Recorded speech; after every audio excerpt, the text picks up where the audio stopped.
We're rolling towards crust pizza. We got our new Souke kits on. These are the smiling shark kits. And check the description in the video. Get yourself a copy. They're nice and light for hot weather. They fit like race fit. I really love that about them. So we're going over to Crust Pizza to pick up these guys, and we'll get some clips for you all. All right. On this ride, Paul and I left Northampton, rode into the Woodlands to pick up Team RR. We had a lot of technical glitches early with the camera. I'm not sure what was going on. I had turned it on there, filmed, then we picked up the group, went down Fish Creek. All of that's on film. It was fast and heavy. Team RR was joined by the Woodland Cycling Club guys, and it was on. So we're using this to kind of show you how to hang with a fast group, pointing out some of the mistakes my buddy made on this ride, which he's learned from, you know. And every ride is different. There's no way it's always perfect. But I want to focus more on textbook, what you should do to be able to hang with faster riders successfully. I saw him make a lot of efforts early, and I kind of suspected that he was going to overexert himself. But I think you will love the clips we got. It's about 35 minutes of hot, heavy cycling action.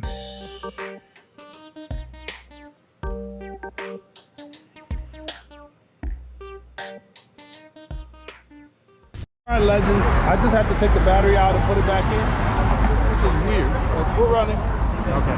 Cool. Sorry about that. Yeah, I had filmed. Yeah, I know. That's what I told Paul. I said, I just filmed the introduction that you saw before the route map, and then I gave him the camera and left it on. And then when he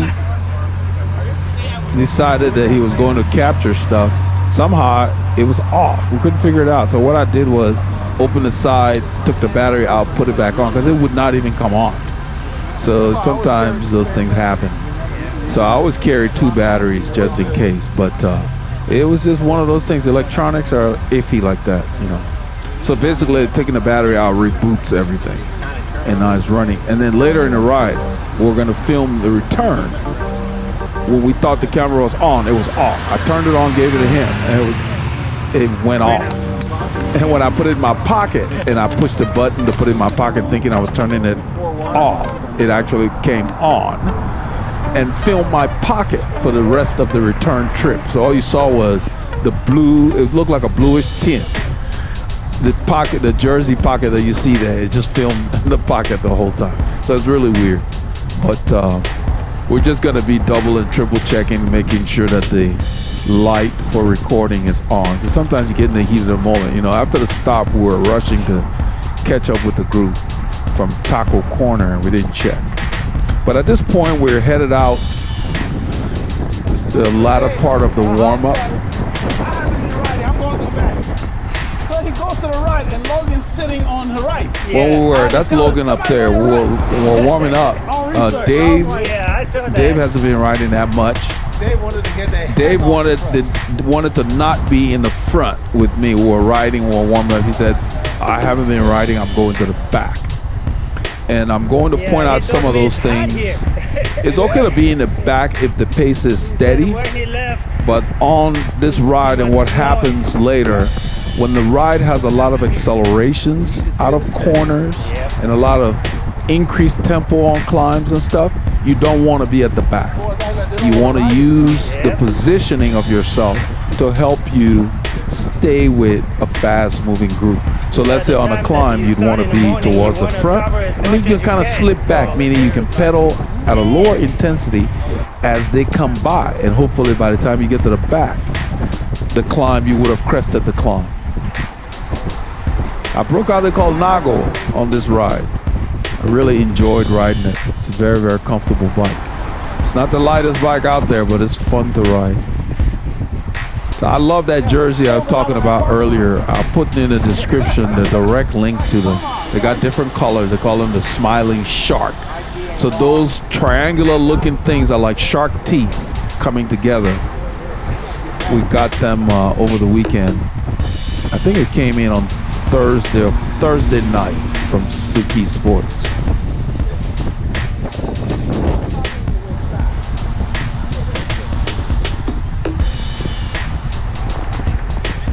So our riding, when we ride alone, we ride more of a fast, steady pace.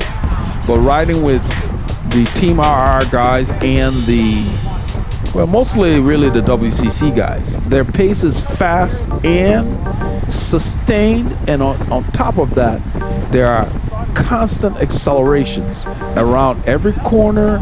After every stop, they're basically sprinting. So unless you've been training like that, your recovery is hampered. I mean, being fit helps, because meaning your heart rate doesn't go through the roof all the, And so Paul's going to be unavailable next week. He's not going to be riding in the morning. He's got a family function to attend. So once he gets back in, I will start doing some specific training for riding with WCC this summer. More of the specific intervals that are required to get our engine ready for that. But it does not change what I'm going to talk about on this ride. You have to make sure you're saving energy until it's time to really exert yourself. You don't want to be exerting yourself the entire ride. You want to exert yourself only when necessary to hang with faster riders. We hit the open road. There's a car coming further back. That's why you saw me point my arm out, so the people coming can just at least look.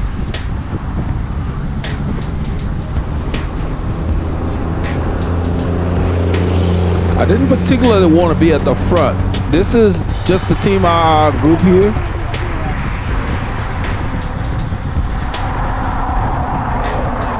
The WCC guys have not caught up to us yet.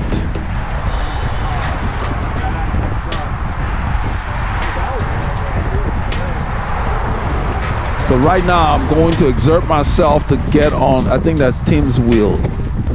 He's been here from time to time with this group. He doesn't come all the time.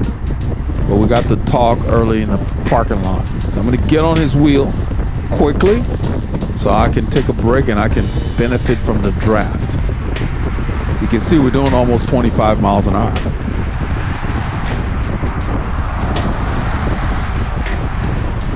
I'm riding a 5317.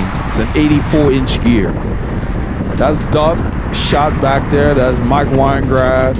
I see John Malbrecht in the white jersey further back. We'll see him later in a little bit, in a few kilometers. We gave him a nickname, Champoussin, Clément Champoussin, from the AG2R Mondial team, Citroën Mondial team.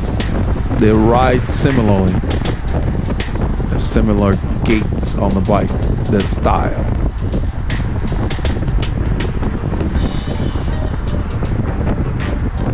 Because once the speeds go above, let's say, I would say 20 miles an hour, you need to go ahead and go for shelter so that you're not expending unnecessary watts. You can see I'm 400 watts just on this little grade, 1%, falls flat. So this is fast. We're riding fast because it's breezy, thankfully, because it's a very warm day. It started out nice and cool, but it warmed up quickly. See the clouds up there? There's a roadkill on the right. So you need to prepare yourself. First of all, don't just go get off the couch, go ride with a fast group. No, ride by yourself. Get yourself in decent condition, and then you can periodically hook up with groups to try to test your fitness.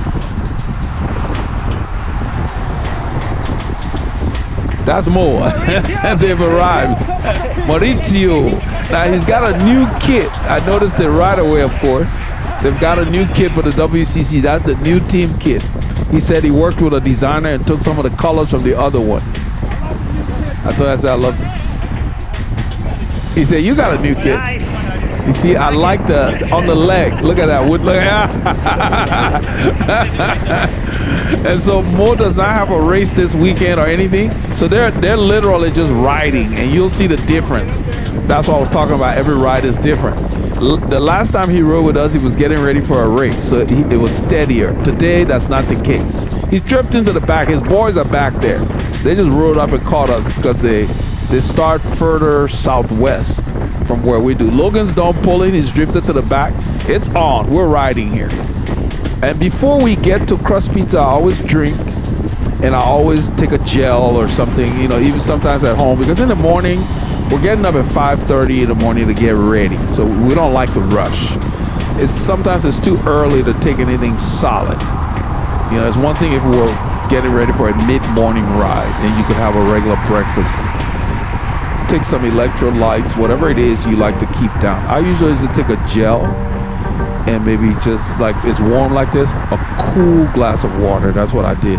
And then I have an aluminum clean canteen bottle with ice water in it, ice and water, because I'm gonna drink that later in the ride, like 3 hours into the ride. It will still be cold. It's sitting on the down tube side, and then on the seat tube side, I've got a thermal bottle made by Elite.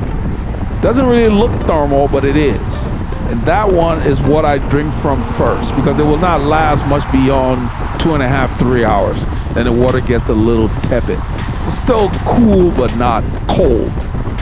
So those are the things we do, because it's just so nice having a very cold drink 3 hours plus into the ride. And then once we get to a point where we reload, I load up with ice and whatever we're gonna drink again. Mostly water. We mostly just buy a gallon of water and we share with everybody at the stop. So my intent, that's why you heard me tell Paul, let's drift to the back. My intent was to go to the back, but then when I looked behind, there was like 4 car lengths of space. I thought we don't really have a choice. I'm not going to sit in the wing waiting for those guys to ride up. So I just get on this guy's wheel. Then he pulls off, which is smart because he'd been pulling for a while. We got enough people in the group. We got about 12 or 15 guys. By the time more guys got there, I think we got to like 25 or 30 people. It was a big group today. So we got enough people, so you don't need to sit up there. I'm feeling fine. It's early in the ride. I've been riding all week consistently. I had a consistent training week this week. Wasn't too crazy. So I figure I'll just sit at the front for a little bit, drive up to a sweet spot, and then pull off. But I'm not going full gas by any means. I'm not riding by speed. I'm riding 2.5 or so out of 5. Just gauging. You can see 250 watts. Nothing major. So if you're in the pace line and you're riding with faster riders, don't try to ride faster than the person who just pulled off. If you know they're faster than you, you can even go a little slower because the group doesn't mind taking a break. You know, you don't have to always match the speed of the person that just pulled out. If they pull off, get through, pull through, do a short pull, get off the front and get back in line. Don't try to be a hero, because it's actually better for you to not even pull if you feel like you can't do it, and just slide off. Don't resist getting to the front. Nothing's wrong with that. Once you do get there, don't feel like you have to pull at all. If it's just so fast, then you just get off and get back in line. Nobody will mind.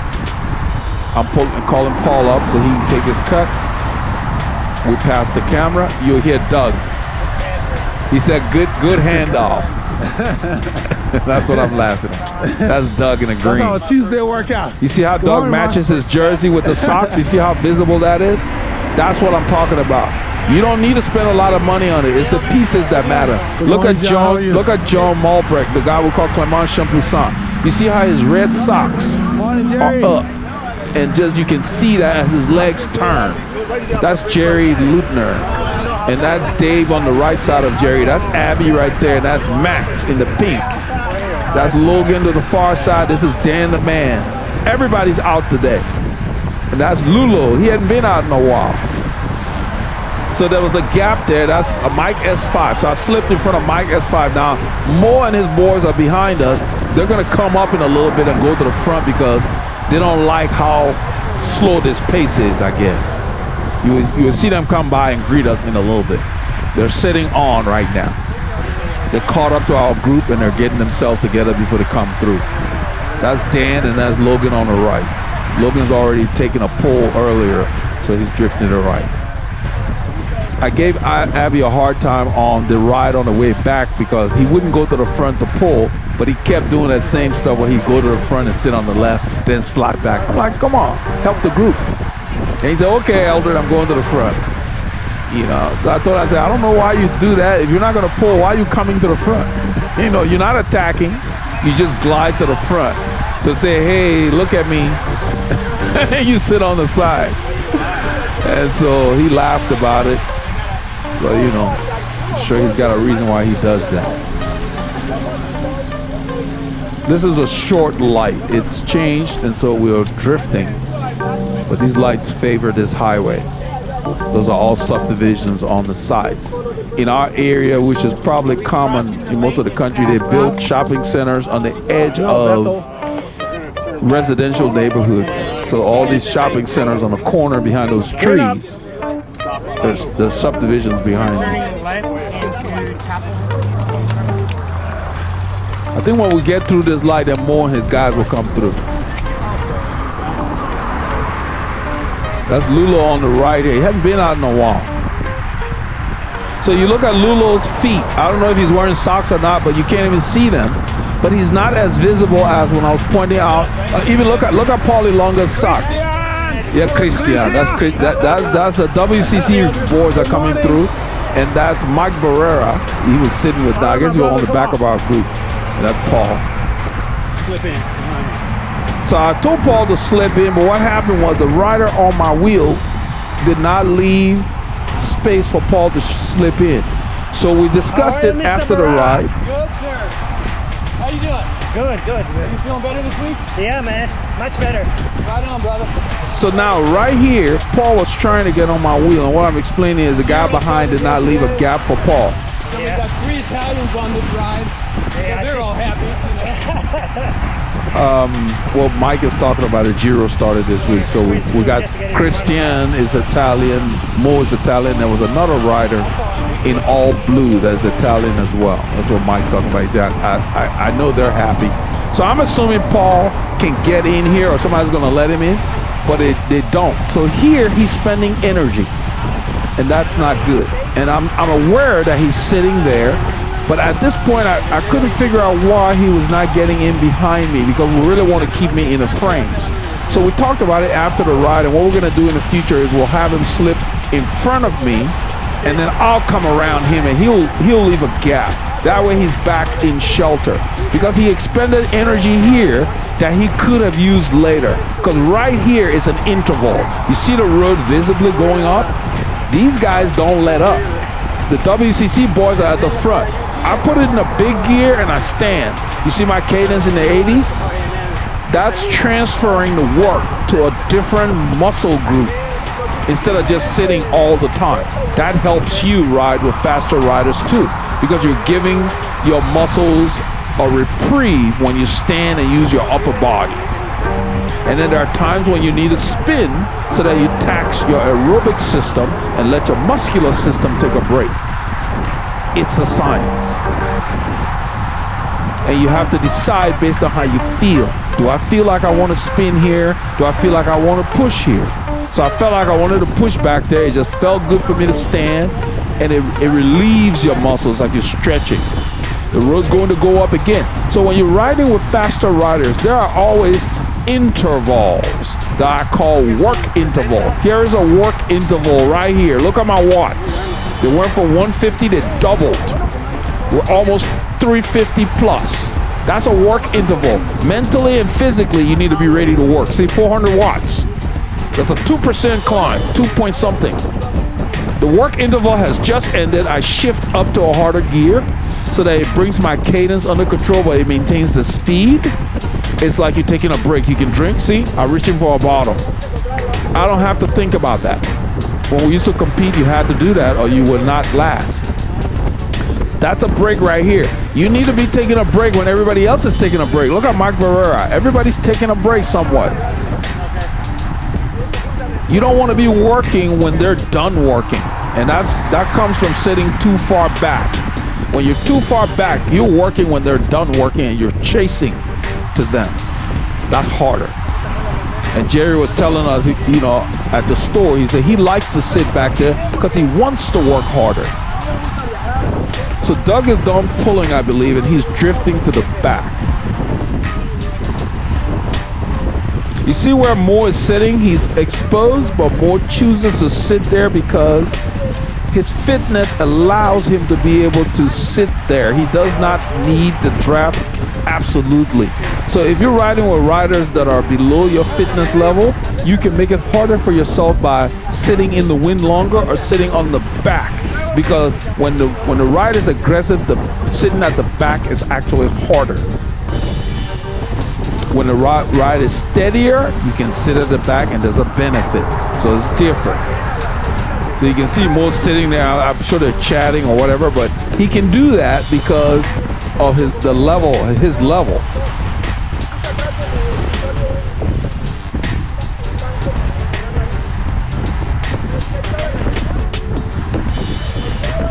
I like to bring out, they call Nago. It makes me work harder. It's not a dog of a bike. It's not the lightest bike. It's not 15, 16 pounds. I think it's like 21 pounds. But because I've got a steel fork on there. I got the original steel fork. I did not put carbon fork on it. But I can tell you, it rides. The ride is sublime. It is so comfortable. I did not feel that I was handicapped in any way. I don't even think about it. I just ride. It fits me really well. So right here, you will be taking a break. You'll be drinking. You see, I'm soft pedaling, but you need to breathe and everything. You know, I'm feeling good. My heart rate is 140 based on the fitness level I'm at. But if you're not as fit, you need to take deep breaths and whatever and get yourself ready for the next time the group starts working. Get yourself psyched up for it. And I'm paying attention to everything that's going on at the front. I'm also paying attention to Paul. I can see him in my mirror. That's the reason I like for him to follow me in the pace line for two reasons. So I keep my eye on him, and then secondly, I can synchronize the data better, easier, let's put it that way, and keep the accuracy. This is a work interval, so you need to be ready to work. The group's working here because they want to push and keep the pace high, even though we're going up a grade. That's what wears people out. This, and then when you go around corners, sprinting out of the corners, that's hard. I'm not sure where this guy on the left is going. That's Robert LaPlante. I'm not sure where he's going. I think he's going to tell Paul he saw us on Gosling because we're riding to the ride in the morning. Yeah, this is not the time to talk. So Paul did not even say anything. We're coming to the overpass. We don't have time to talk. Don't talk in the pace line. Save your breath. Breathe and focus on working. You saw that Paul did not even answer. He wasn't being unsociable. We're here to work. The ride's hard right now. Nobody got time to waste energy talking. Look at the watts.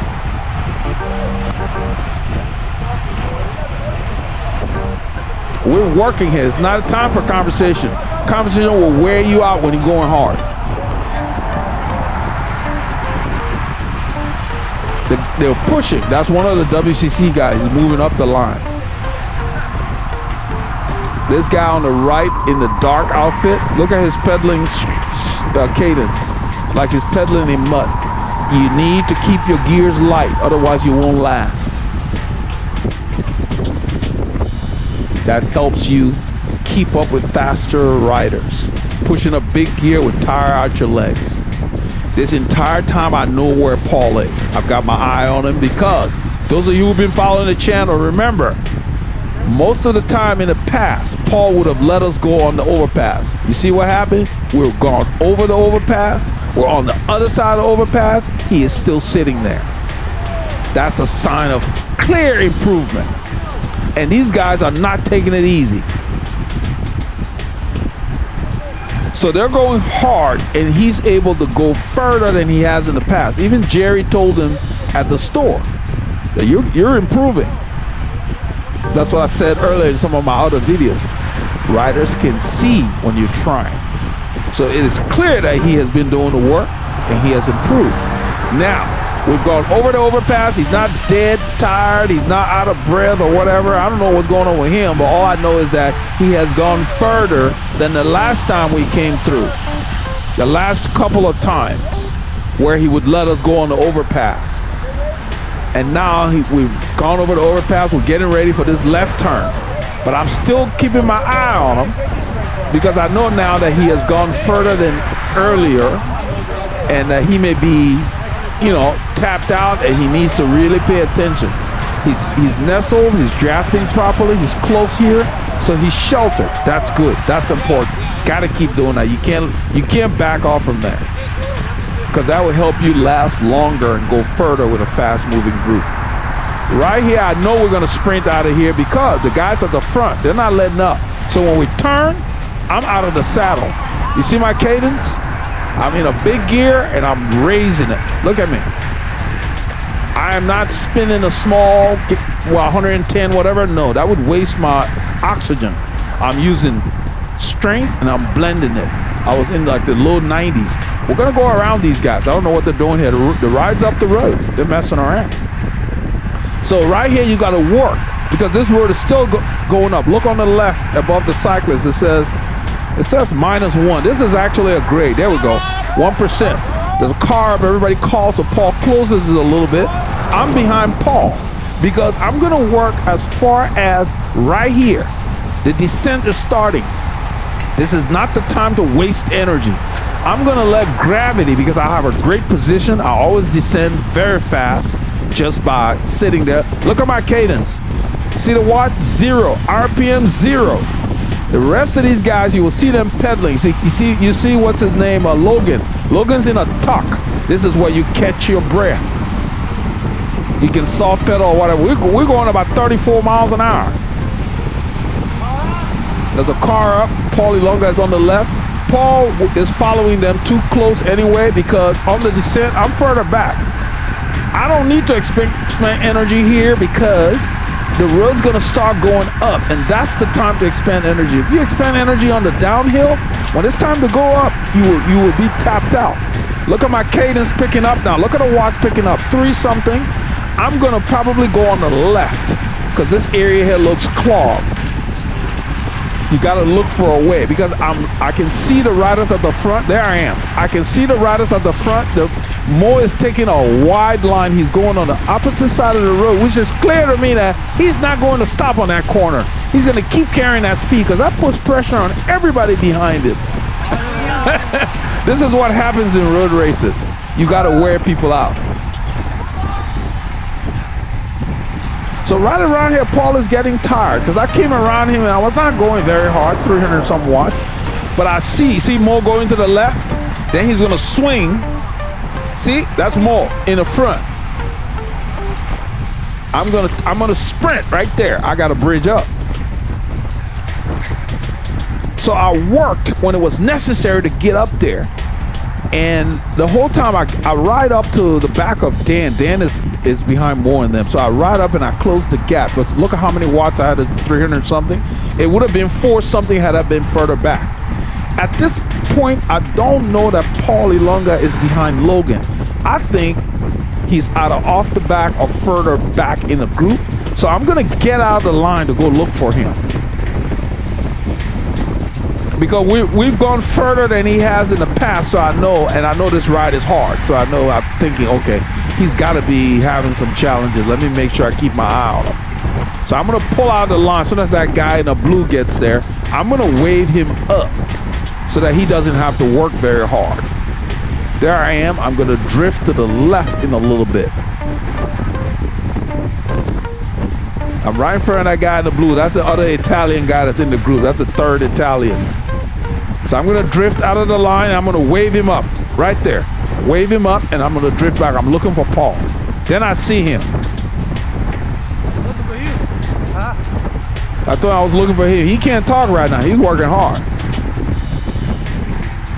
So I'll get behind a couple of other riders that are behind Paul.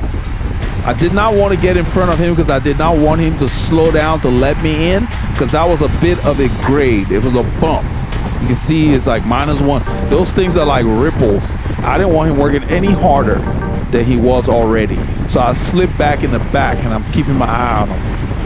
And I did from this point on, I'm gonna stay back there just to watch him. I want to be behind if he falls off so we can just analyze what was going on because he has ridden so well in this fast ride and he's gone beyond what he had done in the past. And I was like, oh, this is really cool. His improvement is clear. Because these boys are hammering today. We didn't plan to ride with these guys. They just happened to show up because they're using the same route. And so it was a nice surprise. Which is kind of crazy, but you know, it's a good fast ride. I enjoyed it. If you look at my watts and my cadence, as soon as they slow down, I soft pedal or slow down. That's the way you got to do it. I'm always looking up ahead. It's clear. Right here, there's a short work interval, and then you got to get to take a little break because there's a climb coming up. You can't be killing yourself here. You see the soft pedaling? That's when you take a break too. This is the calm before the next storm. So these are like little intervals within the group ride. So a fast group ride has a lot of intervals. So when you train and you want to ride with a fast group, you have to do 20 to 50 intervals. However long the ride will be, you need to be able to tolerate those changes in speed. And you got to train your body to handle those repeats. That's what gets to you. See, this climb is about 3.5% and it's long. Watch the watts. I'm sitting in the back. I'm about 2 or 3 riders behind Paul. Logan's standing because that's what he wants to do. I'm sitting 500 and something watts. That's about 5 watts per kilo for me, for those of you who train with power meters. What this guy's doing in the black is not sustainable. You can look at him, he looks labored, even though the gear doesn't look heavy, but he just looks labored. Max, on the other hand, the guy on the right, looks like he can do that forever. That's the difference. So try to do things that you can sustain. Don't ride over your head, because your legs will make you pay for it, because they got to recover. I think the guy on the left has too big a gear, and why is he making that move? That's a waste of energy. He should have sat in the line. That's the same guy last week who were waiting on Mark and took off. He likes to do that kind of stuff. He does not compete. But these guys get dropped. I mean, you know, and that's why I'm pointing these things out, because that's why they get dropped. Because if you had the energy to be up there, you should have just stayed in the line further up the group instead of riding in the wind like that. Or move up one rider at a time, you know, sneaking by while you're in shelter. You see my watts? 0. I'm already in the gear I need to be in. When we turn this corner, I'm gonna spin up. Look how my RPMs go up. Because I know they're gonna go hard here. That's Dave on the right there. This is Peter. They ride with WCC. Peter ended up riding back with us on this ride. Those guys went further out. 300 something watts. I'm about 90 RPMs. I'm still behind Paul. We're really flying here. We're about 32 miles an hour. We're going down South Pine, and we're going to go to the left. See Dave up there moving up, because these guys are slowing down too early. They're letting gaps open. Those boys at the front are not letting up. You can't be letting up. I'm watching Peter. We're going to go on the inside. You will see me come on the left into the camera view. Because right here, look at this gap. I know Paul's struggling. And I'm real stingy with my energy, because all I'm doing is I'm going to slingshot. I think I come after Doug, or is there another rider? Yeah, there I'm on the line behind Doug, yes. You're not going to see me putting my nose in the wind, not unless it's necessary. I get in front of Paul to try to give him a wheel right here. You see my cadence? 90 to 100, that's what I'm doing here. I'm not thinking about it. I'm just in a gear I can fan. Jerry's also keeping his eye on Paul. He came around Paul because Paul's leaving his gap. Paul's getting tired. So we can tell. Now, there's a left turn coming up, just like in a road race. You turn, stand up, boom, accelerate. That puts a lot of pressure on the people behind. This is not the time you want to be way back. There's a bunch of riders back there got dropped. They're in different groups. You'll see them come around us once we slow down. You hear Paul trying to deep breathe. I'm not sure how far I'm going to get this. You're doing good. He's telling Jerry. So Jerry told him, yeah, he's doing great. And I just stayed behind to encourage him. I want to encourage him. Right there, I'm going to get out of saddle. That's road racing. Boom. You see, Jerry told him he should have been to the middle, meaning he should be further up. Then you won't have to work as hard. But it's so fast. It's easier said than done. So at this point now, I see this gap. I'm looking in my mirror. I don't see Paul because I was keeping my eye on. So I just pulled out of there and told Jerry to get up. And I'm waiting for him. I know he's done. I don't want him peddling squares.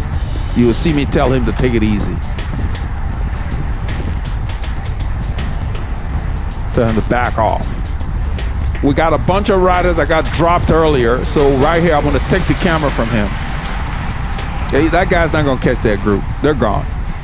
He was off the back already. I'm going to take the camera and tell him to take a break. Yeah, give me the camera. Take a break. But push too much down the hill. So I was telling him that down that hill he had pushed so much that he didn't get a chance to recover. So I told him to take a break. So now he's coming back. We're going to drop the pace so his legs and lungs, everything can recover and he can get back smooth again. I told him find a gear. So all these guys have gotten dropped. All of them. And that's what happens in the ride. That's how, you know, you hang on. Before you know it, there'll be all the people, the stragglers are coming around. Those guys, we ended up riding back with those guys. This is Austin. Austin hadn't been coming out consistently. So I don't know what you did on Saturday, but this was part of what we did prior to Mother's Day. It was hot and heavy. Keep the doctors fired.